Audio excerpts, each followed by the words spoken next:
It is kind of crazy to think that, like, this podcast really started with us talking about, like, Marvel stuff. And, like, yeah, I think Spider-Man was one of the bigger topics we would always talk about. Mm-hmm. Other than, like, the Boy, Marvel have we series. been, like, spoiled. Yeah. Like, every month there's just something new, you know? Yeah. It feels good. I mean, we haven't even touched Hawkeye, and that's going to start, like, within this week, you know? Yeah. Really?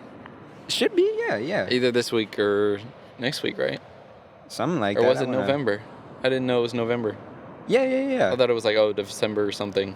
I mean, it's going to go into December because they're going to release it weekly. True. Like, it's a Christmas show. That's crazy. First episode date, November 24th. So it's on the way. So it's Black Friday weekend. Yeah. That's crazy. Yeah. And we didn't even touch that, but, you know, we give a shit about... No, I'm kidding. Like, he's a pretty cool character. I think it'll be entertaining. I won't necessarily, like... I know a lot of people don't like some of the series. I understand. And maybe it won't be, like, the greatest thing ever. But I feel like it'll be entertaining to some extent. And it's going to set up stuff like maybe the Young Avengers with his daughter. Yeah. It's not going to be his daughter. Or not the daughter. Kate. It's going to be Kate Bishop. Yeah. Haley Steinfeld. She's very pretty. Sorry. What? What? Huh? Jeremy Renner is very pretty. Gotcha. Yeah. I was about to say you should repeat that whatever comment you just said. Yeah. Is that out of pocket? What? Huh? Yeah. I think they're going to make him deaf. Oh, cool. Yeah. That makes sense. Or close to it, like hearing impaired, because that's how he was in the comics.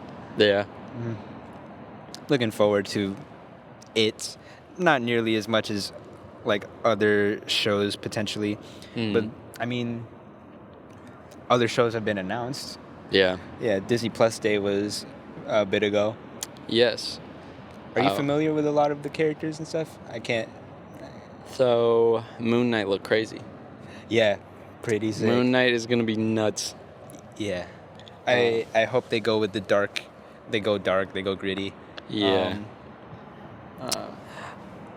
Something I've noticed with like a lot of, not even necessarily Marvel, but projects in general, people really want to like grip on this whole like dark gritty thing, like real, like I don't know if that's necessary for every single thing to touch on that, you know?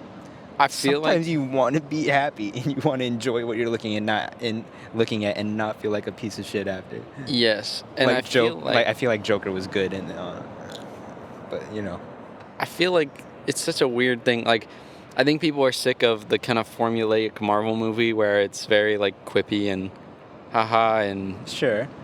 And then they get mad at Eternals for not being nearly that. Exactly. Because then if they started doing DC where it's like, oh, you know, we're going to... Like, if they started making DC-esque movies where everything is super serious and dark, I think that they wouldn't like it as much. Or they may be mad at it. So it's like this weird mix of, like, certain things maybe should be a little bit more dark and a little bit more serious. It's only formulaic because it works. Yes. I'm sure that there should be some comedic relief, but I feel like maybe there are only certain characters that should get that kind of comedic relief. Yeah. It's just weird because, like I said, it's something where, like, Marvel fans will complain about things being too dark and too gritty and serious. And then when they want something dark and gritty and serious, they complain that it's not dark and gritty and serious enough. Not to say that Eternals is dark and gritty. It's different. It's very character-driven. Yeah. It took itself a little bit more seriously than another Marvel movie would. Exposition heavy. Action was put on the back burner. Yeah. Granted, it was still very good action, but you know. Yeah. He's still coming around? He is. I will say Shang-Chi is definitely still top tier from this year. Yeah, dude. Dope. But, yeah, I'm excited to see what comes out of Marvel still. And like we said, Spider-Man review will be way off in January. That's nuts. Unfortunately, but you know, unless we figure out a way to like